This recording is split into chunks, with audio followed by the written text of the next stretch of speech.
Under the Hard Hat, Episode 7, The Cost of a Bad Attitude.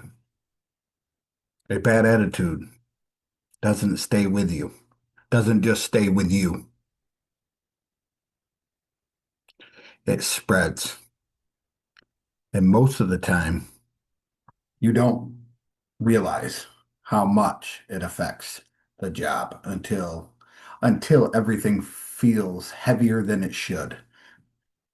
Let me say that again. A bad attitude doesn't stay with you. It spreads. And most of the time, you don't even realize how much it affects the job until everything feels heavier than it should. This is all right. This is Under the Hard Hat, powered by TEHFL. Just real conversations from the field.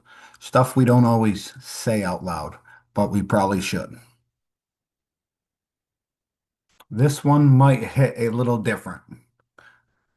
Let me say that again. This one might hit a little different because we've all been around it. And if you weren't, and if you're, and if you were being honest, we've probably all been it at some point. The one with the bad attitude. A bad attitude. Painting the picture for you. You know how it goes.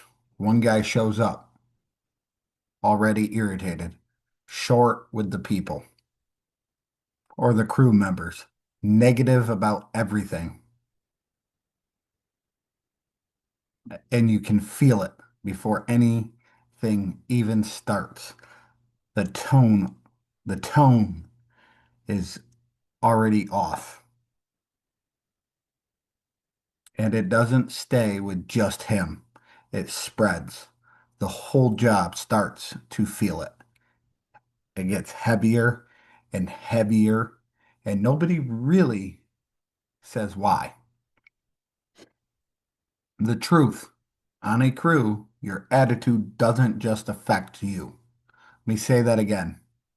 On a crew, your attitude doesn't just affect you. It affects everyone around you. Let me say that louder.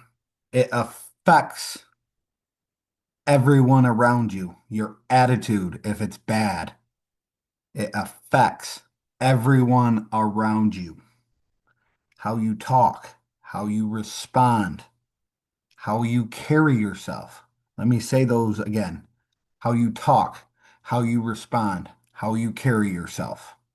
It's either steadies the job or it makes things harder than they need to be. Let me say that again.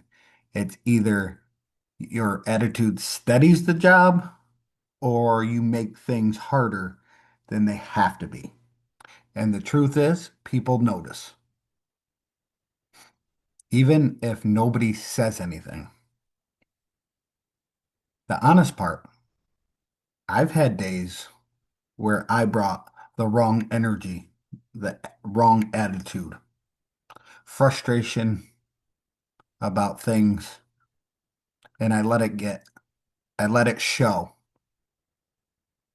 Short response, bad tone, low patience, and it affected more than just me. I even brought it home, and it affected in my home and not just my work. That's the part you don't always see in the moment. The shift.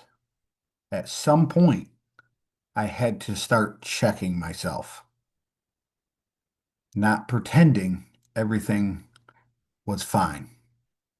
Let me say that again. At some point, I had to start checking myself and not pretending everything was fine, but being aware of what I was bringing into the day or home. Because you can't always control how you feel, but you can control how you show up. Let me say that again. You can't always control how you feel, but you can control how you show up. And that matters more than most people think. What it looks like, it's simple things, not snapping when you're frustrated, keeping your tone steady, not spreading negativity when something goes wrong. You don't have to be perfect. It's the simple things, not snapping when you're frustrated, keeping your tone steady, not spreading negativity when something goes wrong. You don't have to be perfect, but you do have to be aware. Let me say that again. You don't have to be perfect, but you do have to be aware. If something feels off on the job or at home, don't just look around. Take a pause and take a second and check yourself. Let me say that again. If something feels off on the job or at home, take a pause and just look around and take a second to check yourself. Because sometimes the things affecting the crew or the mo the crew the most is the energy you're bringing into it. And once you start owning that, everything changes. I'll get into that next time. I'm Eric Chappell. Don't forget to hit the download and the follow for the podcast. Also, make sure you go over to Under the Hard Hat on Facebook, Instagram, and TikTok and hit the follow.